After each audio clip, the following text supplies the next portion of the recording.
బయట నీకు యూట్యూబ్లో నీ గురించి చర్చ జరుగుతుందా తెలుసా? తెలుసు.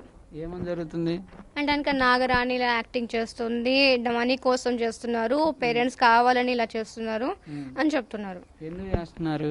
నేను టెంపుల్ గురించి బయటకు తీసుకురావాలని మాత్రమే నేను చెప్పాను ప్రతి ఒక్కరికి నేను అలా చెప్తే కనుక నా మీద ట్రోలింగ్ ఎలా చేస్తుంది అంటే కనుక నేను టెంపుల్ గురించి తీసుకొని రావాలన్నావు? నేను విజయనగరంలో ఉన్న కాళికామాత టెంపుల్, ఆ టెంపుల్ గురించి మాత్రం ఫస్ట్ నేను బయటకు వచ్చింది కూడా. అంటే ఫస్ట్ అసలు నువ్వు దీని గురించి ఎవరితో మాట్లాడావు? ఫస్ట్ నేను మాట్లాడింది మా మమ్మీతో. ఏమని చెప్పావు మమ్మీకి? చిన్నప్పటి నుంచి నాకు ఇలా కనిపించాయి అని చెప్పి నాకు గుర్తుకు రాగానే కనిపించగానే ఫస్ట్ నేను వెళ్ళి మమ్మీకి చెప్తాను. మమ్మీకి చెప్పినప్పుడు ఫస్ట్ ఏంటంటే కనుక చిన్నపిల్ల కదా ఇలా మాట్లాడుతూ ఉంటుంది అంటే అలా అనుకున్నారు. కానీ అలా మాట్లాడుతున్నప్పుడు సరే కొద్ది రోజుల తర్వాత ఇప్పుడు అవి గుర్తొచ్చేవి ఏదన్నా అంశాన్ని చూస్తేనా, లేకపోతే ఖాళీకి కూర్చున్నప్పుడా, లేకపోతే వేరే ఏదన్నా ఆలోచనలు చేస్తున్నప్పుడు గుర్తొచ్చాయా, లేకపోతే ఎట్లా ఎవరన్నా వ్యక్తిని చూడగానే గుర్తొచ్చినాయా? అలా ఏం జరగలేదు. నేను నార్మల్ గానే అందరు ఉన్నట్టుగానే ఉండేదాన్ని. చదువుకునేటప్పుడు నువ్వు అసలు 6th ఫస్ట్ చదివాను, 10th అని చెప్పేసి ఓపెన్ కి పెట్టుకున్నప్పుడు బుక్స్ మీద నేను ఫోకస్ చేసేటప్పుడు నువ్వు ఇది ఎందుకు చేస్తున్నావు అని చెప్పేసి కనిపించాయి. మా మదర్ వచ్చి చెప్పారు. వచ్చేసి వీళ్ళు ఏమన్నారంటే కనుక నువ్వు ఈ కార్యం చేయకోకుండా నువ్వు పుట్టింది దీనికోసం, నీ జన్మ ఇది అని నాకు చెప్పారు. మీరేమవుతున్నారంటే కనుక నువ్వు నా పుత్రివకి అని అంటారు కదా, నా బిడ్డవి అని చెప్పారు. నేను ఫస్ట్ నమ్మలేదు వాళ్ళని. ఎవరు చెప్పారు? మా మమ్మీ అంటే కనుక నాగరాణి ఆమె చెప్పింది నాకు కనిపించేసి వచ్చి చెప్పినప్పుడు సర్లే. నేను వాళ్ళని చూడగానే ఏం భయం అనిపించలేదు, ఎప్పుడు భయపడలేదు కూడా. అంటే నేను ఇప్పుడు వాళ్ళని ముందుకొచ్చి నీతో మాట్లాడేటప్పుడు వాళ్ళ ఆకారాలు ఎలా ఉండేవి? ఇప్పుడు ఒక మనిషిలాగానే నాకు కనిపించారు. ఫస్ట్ నుంచి అయితే కనుక కళ్ళ ముందుకు వచ్చినప్పుడు ఒక మనిషిలాగానే కనిపించారు. అది కనిపించినప్పుడు నేను సరే ఏమైనా ఇల్యూస్ట్రేషన్ చేసుకుంటున్నానా, చిన్నప్పుడు కదా అది, ఇల్యూస్ట్రేషన్ చేసుకుంటానా లేకపోతే కనుక ఏంది అని అనుకున్నా. అయినా సరే ఏదంతా ఒకటని చెప్పేసి వదిలేసాను కూడా. చాలా సిచ్యువేషన్లో వదిలేసాను. వదిలేసినప్పుడు కూడా నన్ను వాళ్ళు వదలలేరు. ఇంకా నాకు టార్చర్ అంటే కనుక ఎలా అంటే కనుక నువ్వు ఇది చెయ్యాల్సిందే అని పట్టుబట్టారు. అంటే చెప్తా ఉంటే ఇట్లా నిలబడా అది అన్నయ్య నిలబడ్డారు. ఎలా ఉన్నారు బిడ్డ నా పక్కన ఇలా నేను ఉన్నాను కదా, మీరు నా పక్కన ఇలా కూర్చొని చెప్పారు నాకు. చెప్పినప్పుడు ఏంటంటే మీరెవరు అసలుకి, నాకు ఎందుకు ఇవన్నీ చెప్తున్నారు అంటే మీరు నాకు ఎందుకు చెప్పాల్సిన అవసరం ఏముంది అని అడిగితే, నువ్వు నా బిడ్డవి, బిడ్డకి గుర్తు చేయాల్సిన పని తల్లికి ఉంటుంది, నువ్వు ఏ కార్యానికి అయితే పుట్టావో ఫస్ట్ ఆ కార్యం నెరవేర్చు అని చెప్పారు. ఏం కార్యం అసలుకి, ఇదంతా ఏంది, మీరెవరు అని అడిగా. అప్పుడు చెప్పింది. చెప్తే నేను నమ్మకపోయేసరికి విజువల్స్ ఉంటాయి కదా, అంటే నేను అప్పట్లో ఆడుకునేవి కానీ నేను ఇప్పుడు ఇలానే ఉన్నప్పుడు చూపించారు వాళ్ళు నాకు.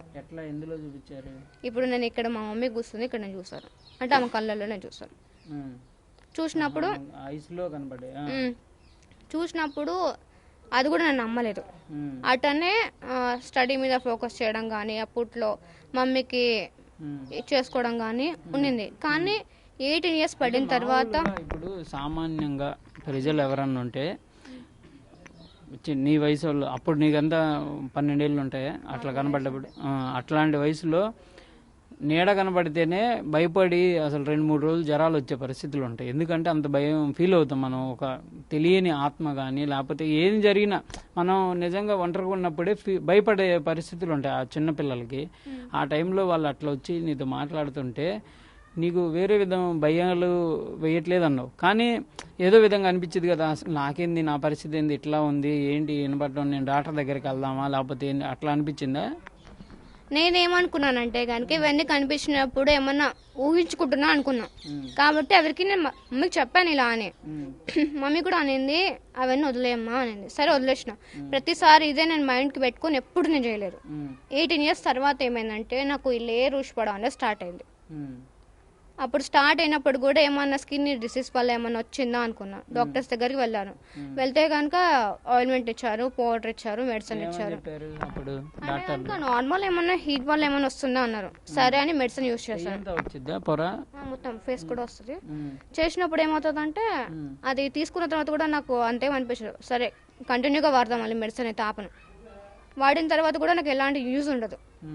యూజ్ ఉండకపోయేసరికి ఎందుకు ఇదంతా జరుగుతుందని అప్పుడు నేను థింక్ చేశాను. కంటిన్యూగా డేస్ ఉండేదా లేకపోతే ఒక్క రోజు మాత్రమే అట్లా అనిపించేదా? అంటే పౌర్ణమి రోజు ఏదో పౌర్ణమి రోజు ఊసిపోతుంది, అంటే 2 days ముందు నాకు ఊసిపోతుంది, అంటే వరకు స్టార్ట్ అవుతుంది, పౌర్ణమి రోజు మాత్రం ఊసిపోతుంది. ఆ 2 రోజులు మాత్రం ఇబ్బందిగా ఉండేది, ఉంటది, నొప్పిగా ఉంటది, నొప్పి ఇంకా వచ్చేసి దురద ఉంటది, మంట ఉంటది.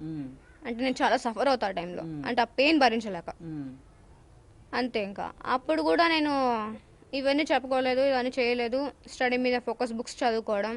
అప్పుడు నేను స్టడీ పరంగా వెళ్ళాలని చెప్పేసి ఇంట్లో వాళ్ళతో చెప్పకపోయినా ఫ్రెండ్స్ తో చెప్తావు కదా ఇట్లా జరుగుతుంది ఏంటి నాకు ఇట్లా అవుతుందని, ఎవరు ఫ్రెండ్స్ తో కూడా షేర్ చేయలేదా?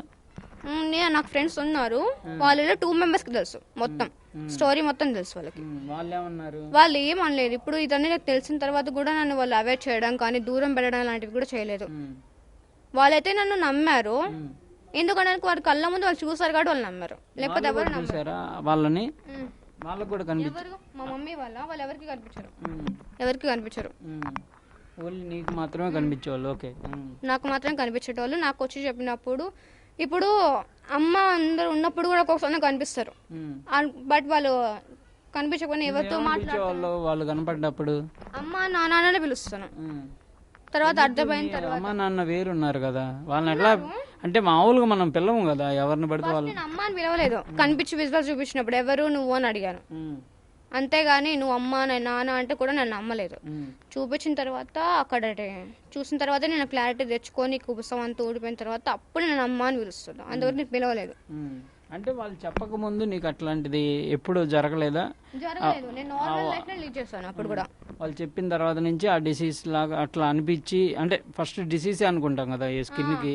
ఫస్ట్ అమ్మ నాన్న వాళ్ళు కనిపించక ముందు అడవిలాగా కనిపించడం, తర్వాత వచ్చేసి ఆడుకోవడం, చిన్నపిల్లలు ఆడుకునేటప్పుడు అలాంటివి, అప్పుడు ఎలా చేసేవాళ్ళం అనేది అవి కనిపించినప్పుడు ఫస్ట్ చిన్నప్పుడు 9 years అప్పుడు అమ్మతో చెప్పేదాన్నంట.